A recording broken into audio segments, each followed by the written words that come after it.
ताकि हमारी जो बेटियां हैं उनको छात्रावास की सुविधा मिलेगी। स्कॉलरशिप की बात भी कर रहे थे आप लोग। स्कॉलरशिप भी हम लोग एससी को देते, एसटी को देते, ओबीसी को देते, माइनॉरिटीज को देते हैं, सफाई कर्मी को देते हैं, दिव्यांग व्यक्तियों को देते हैं। लेकिन हमारा एक सपना है कि पिछले 1.25 साल से मैं जिस विभाग का मंत्री, उस विभाग के अंदर राजस्थान की आबादी का 80% भूभाग जुड़ा हुआ है, 80% क्षेत्र जुड़ा हुआ है, 80% परिवार जुड़े हुए हैं, 1 करोड़ के करीब के लाभार्थी हमारे विभाग से जुड़े हुए हैं। और मैं इस राजस्थान की 50% ज्यादा जो आबादी ओबीसी समाज की है, मैं उसका प्रतिनिधित्व करता हूं। और हमारी सरकार ने तय किया आने वाले समय में कि ओबीसी की जो स्कॉलरशिप है उससे बढ़ोतरी करने का काम भी हम लोग करेंगे, ताकि ओबीसी समाज का कोई भी छात्र जो है स्कॉलरशिप के मामले में पीछे ना रहे। हमें पता है कि पिछले दिनों से काफी जो मामले वो संज्ञान में हमारे आए हैं, विभाग के माध्यम से उनको भी समय पर पूरा करने का काम हम लोग करेंगे। और जैसा भी आप लोग बताएंगे समाज के बंधु, वैसा करने का काम हम लोग करेंगे। और मैं तो आपसे इतना आग्रह करता हूं कि समय बहुत थोड़ा सा है अपने पास में। अगर हम लोगों ने 24 घंटे में काम किया और दूसरे दिन भी 24 घंटे का काम किया, लेकिन इस 24 घंटे में एक कदम आगे नहीं बढ़ पाए, तो सोचना कि हमने कोई मेहनत नहीं की, हमने कोई प्रयास नहीं किया। आज 24 घंटे में जो काम किया है, कल जब 24 घंटे में काम करें उससे एक कदम आगे चलना होगा हमें, तब हमें लगेगा कि हमने कोई ईमानदारी से सार्थकता के साथ प्रयास किया है।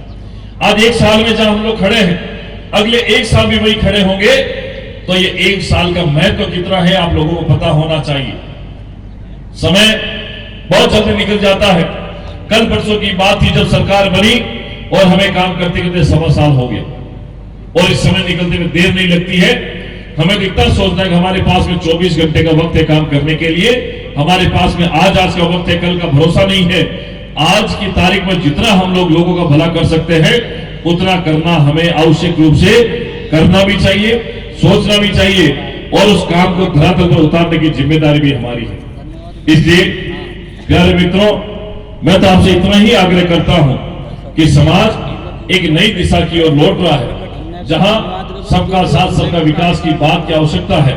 हम सब लोग मिलकर चलेंगे, समाज में फैली बुराइयों को आगे खत्म करने का काम भी हम लोग करेंगे।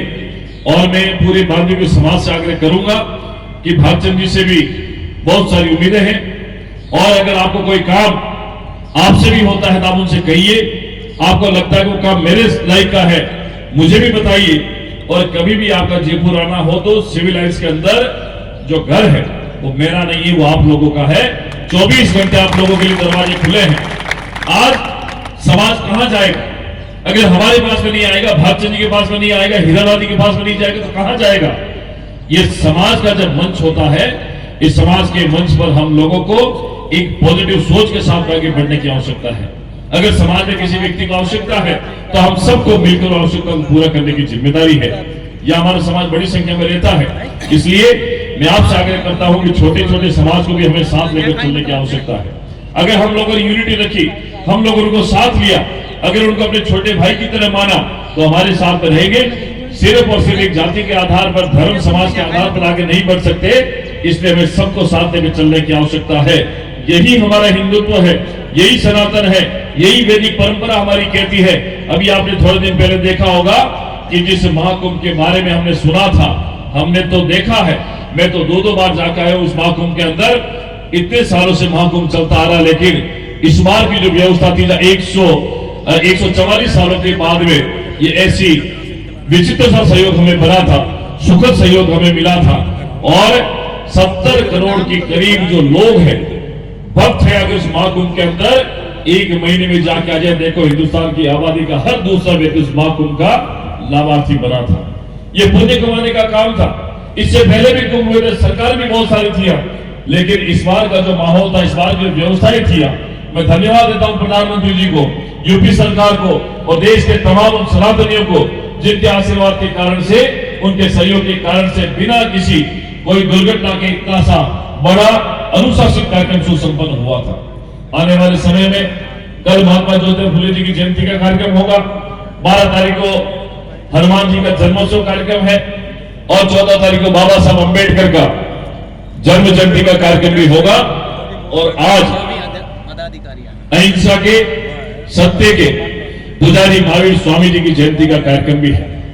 जैन समाज के बड़े संत 24वें तीर्थंकर महावीर स्वामी जी का जो कार्यक्रम है, जयंती है, मैं इस अवसर पर आप सबको बधाई देता हूं। जैन समाज के सभी लोगों को बधाई देता हूं और महावीर स्वामी से इतनी ही प्रेरणा हम सबको लेनी चाहिए कि प्रेम, स्नेह, परिवार, सत्य, अहिंसा और एक दूसरे के बीच में समरसता की जो बात है उन्होंने महावीर स्वामी जी ने कही थी, वो भी आज के दौर में प्रासंगिक है।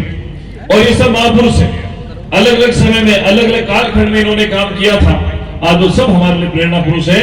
तो मैं आज इस विशेष अवसर पर आप सबको बधाई देते हुए विशेष रूप से सैनी समाज बांदीकुई को और भाई भागचंद जी को और यहाँ का जो समाज है उसको बधाई देता हूँ। इतना बढ़िया कार्यक्रम आप लोगों ने किया और मुझे भी आप लोगों के बीच आने का अवसर मिला है।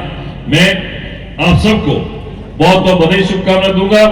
और साथ ही आज दौसा जिले का स्थापना दिवस भी है, तो मैं इस अवसर पर आप सभी को, दौसा जिले वासियों को भी बहुत बहुत बधाई, शुभकामनाएं देता हूं कि ये जो जिला है निरंतर प्रगति के पथ पर आगे बढ़ता रहे, निरंतर विकास की ऊंचाई को छूता रहे और ये समाज जो है हमारा महात्मा ज्योतिबा फुले, माता सावित्री फुले को आदर्श मान करके आगे बढ़ने की जिम्मेदारी सकारात्मक सोच के साथ बढ़ेगी। आज के दिन पर हम लोग संकल्प लेंगे कि हम न जातिवाद विश्वास करेंगे, न ऊंच नीच विश्वास करेंगे, न गरीब अमीर में फर्क करेंगे। हम लोग तो सबको साथ लेकर चलेंगे। जब एक कदम हम चलेंगे तो हमारा जिला कितने कदम आगे बढ़ेगा, हमारा प्रदेश कितना आगे बढ़ेगा, हमारा परिवार कितना बढ़ेगा, हमारा समाज कितना बढ़ेगा। यही बात मैं आप लोगों से कहने के लिए आया हूं। मैं आप सबका धन्यवाद प्रकट करते हुए आप सबको आज के इस कार्यक्रम की बधाई, शुभकामनाएं देता हूं और उम्मीद करता हूं कि आज का ये कार्यक्रम सार्थक बनेगा और अगली बार जब दोबारा महात्मा ज्योतिबा फुले जी की जयंती का कार्यक्रम होगा तब बहुत सारे नवाचार जो है समाज के द्वारा देखने को मिलेंगे और प्रतिभाएं होगी, वो अधिक से अधिक आधिकारिक सेवाओं में भी जाएंगे, उनको सम्मानित करने का अवसर भी मिलेगा और हम सब एक होकर के, संगठित होकर के आगे बढ़ेंगे। आप सभी का पुनः बहुत बहुत धन्यवाद करते हुए मेरी बात को खत्म करता हूं और आइएगा हम सब मिलकर के नए राजस्थान के निर्माण में मुख्यमंत्री भजनलाल शर्मा जी के साथ मिलकर के आगे बढ़े। समाज का कोई भी काम होगा उसको पूरा करने की जिम्मेदारी हमारी होगी। बस मेरा इतना आग्रह है, एक बने रहो, ताकतवर बने रहो, आगे बढ़ते रहो और इस आगे बढ़ने की हम सबकी सामूहिक जिम्मेदारी के बीच में अपना परिश्रम करें, पुरुषार्थ करें, तभी हम लोग आगे बढ़ेंगे। मेरे लायक कभी कोई काम आप लोगों को लगे तो मुझे जरूर बताना। मैं तो फोन पर भी आप लोगों के साथ उपलब्ध हूँ। फोन पर अगर आप बात कहेंगे, इतना बता देना बांदीकुई से फला व्यक्ति बोल रहा हूँ, मैं फोन पर आपका काम करके आपको संतुष्ट कर दूंगा, वो काम आपका हो जाएगा। और अगर जयपुर आएंगे तो जयपुर में आपको पूरे सम्मान के साथ में घर पे बिठा करके आपके साथ बातचीत करूंगा और जरूरत पड़ेगी तो मेरे जो स्टाफ है उनको भेज करके भी आपका पूरा काम करवा दूंगा। मंच पर जितने भी उपस्थित हैं उनको भी मैं धन्यवाद करूंगा और मुझे बड़ा अच्छा लगा जब आज के लोक कलाकारों को मैंने सुना था।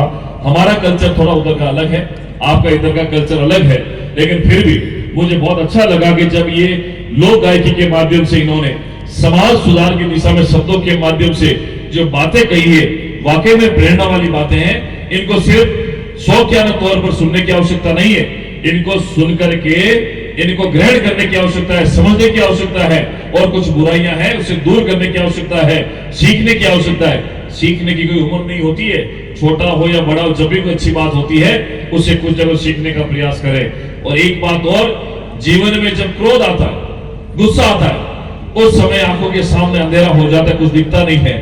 भावावेश में, क्रोध के अंदर अगर हम लोगों ने ऐसा कोई काम कर उसकी प्रायश्चित करना मुश्किल हो जाता है। लेकिन एक बात मैं तो इतना ही कहूंगा कि जब भी आप लोग गुस्सा आए, क्रोध आए, तब एक बार आप नजरों को नीचे कर लेना, उसके बाद में थोड़ी देर बाद देख लेना का क्रोध खत्म हो जाएगा। आपने रामायण के अंदर भी देखा होगा, रामायण के अंदर भी देखा होगा, लक्ष्मण जी